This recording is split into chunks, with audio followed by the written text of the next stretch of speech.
हुड्डा साहब ने किसी को नहीं छोड़ा, हुड्डा साहब ने सबका हाथ पकड़ के रखा है।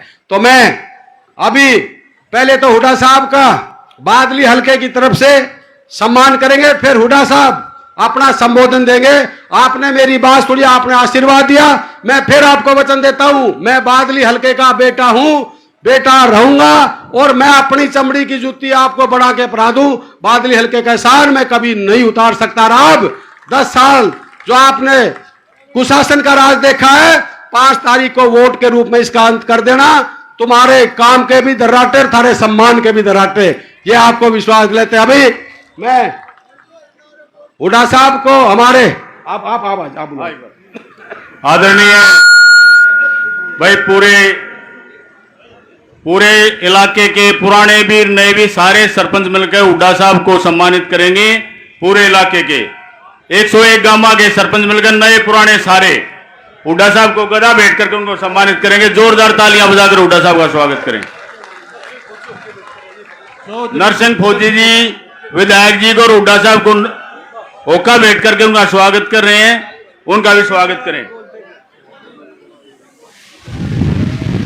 नरेंद्र और राकेश भी जरूरत से स्वागत करेंगे। कृष्ण गोपाल जी हमारे बीच में हमारे साथी पहुंचे हैं, भाई बता दो।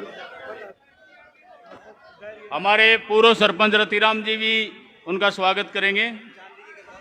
देखिए भाई, चांदी के हनुमान जी से देखिए भाई, एक बार चांदी के हनुमान जी से उनका स्वागत करें। रतिराम सरपंच जी दोनों का, हुड्डा साहब का भी और कुलदीप वत्स का भी। राजेंद्र सरपंच जी 51,000 की माला डाल के कुलदीप वत्स का स्वागत करेंगे। अब चौधरी भूपेंद्र हुड्डा की, चौधरी भूपेंद्र हुड्डा की।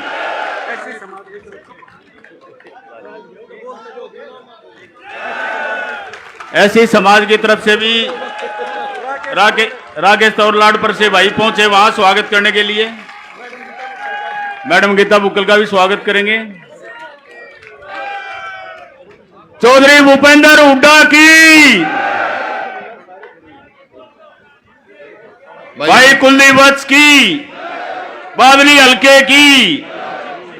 मेरा सबसे एक निवेदन है, मैं 5-7 मिनट बोलूंगा, कोई बीच में नारे मत लाइयो और कोई मना करियो, ध्यान से सुनियो मेरी बात, ताकि आगे हरियाणा का मामला है।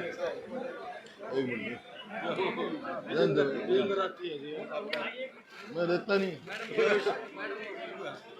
तो यार, मैंने बोलन दे, भाषण दे भाई। ये पाछा कर लियो, साहब ने कहा सुनो बात को।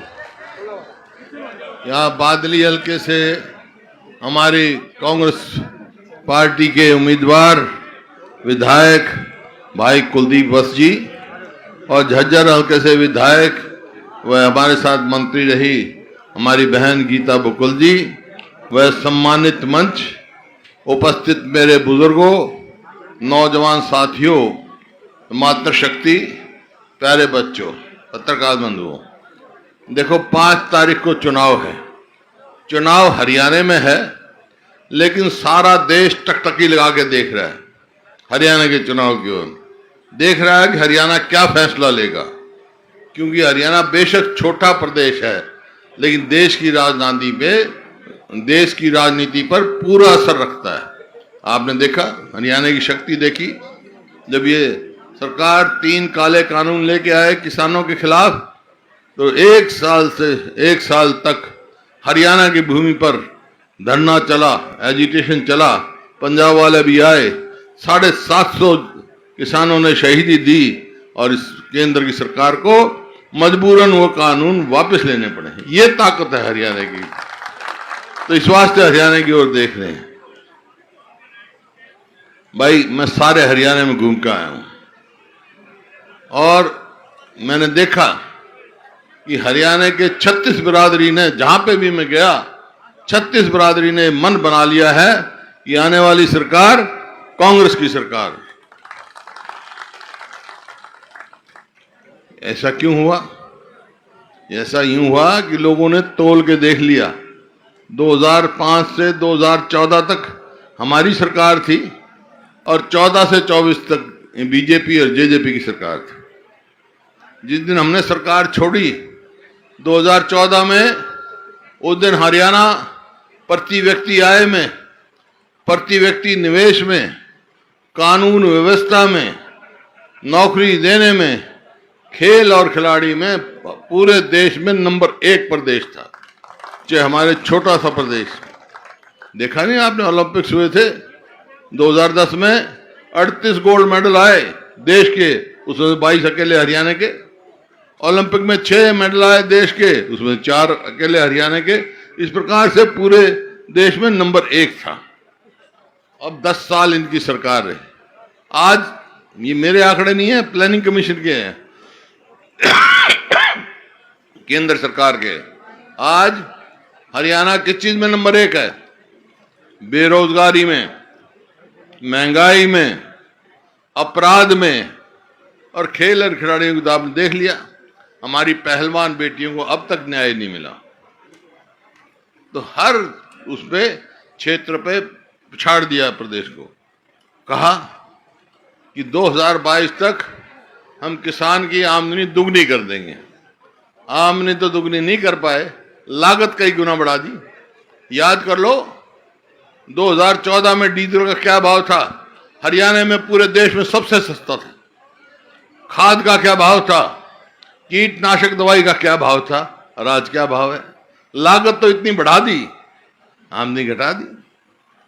इसी प्रकार से आप देखो, हमने गरीब आदमी के लिए, दलित के लिए, बैकवर्ड के लिए 100-100 गज के 4 लाख प्लॉट दिए, 4 लाख, और 3 लाख अंकित कर दिए थे।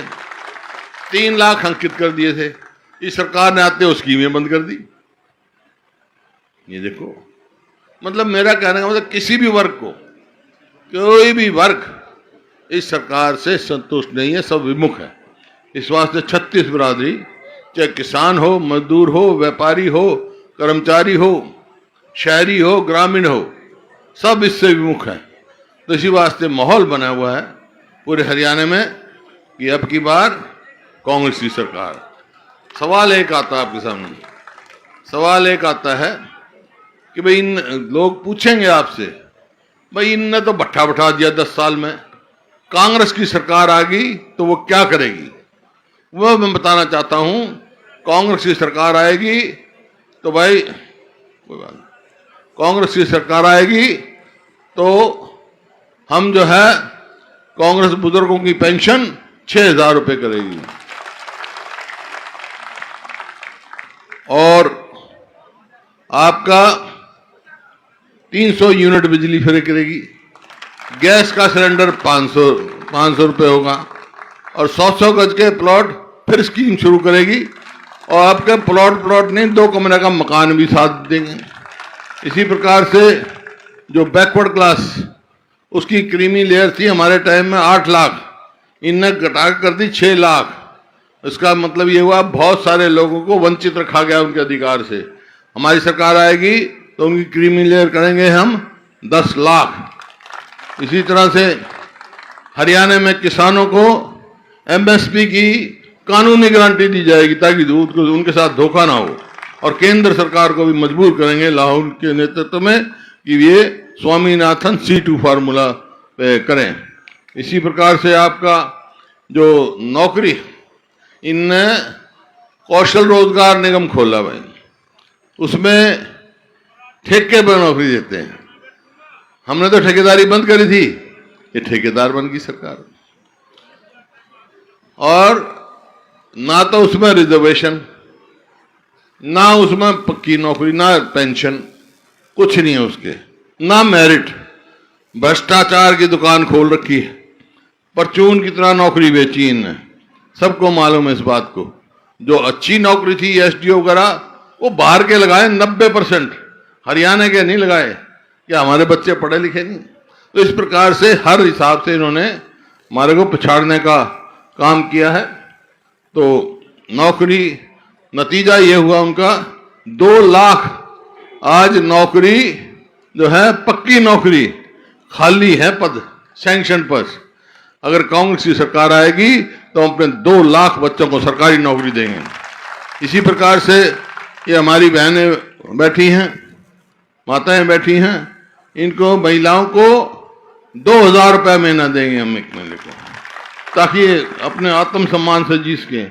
ये बहुत सारे काम हमने करने हैं जो कांग्रेस, और भी बहुत है, घोषणा पत्र बताएंगे, मोटी मोटी बात बताइए।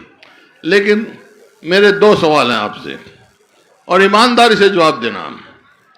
भाई 2005 से 2014 तक हमारी सरकार रही, उस टाइम तो एम्स भी आया, हम तो यहाँ तक मेट्रो भी लाते, वो भी स्कीम बना रखी थी, और बहुत काम हुए, झज्जर में काम हुए, ये रिवाड़ी से जो रोड गई रिवाड़ी तक, कितने ही गिना सकता हूँ मैं।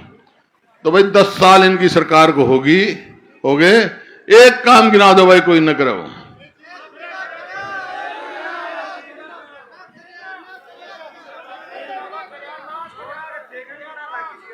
नाश का है रोड तो मतलब ऐसे ही परिस्थिति कर दी। मैं कल दूसरे हल्के में था, गांव में आ रहा था,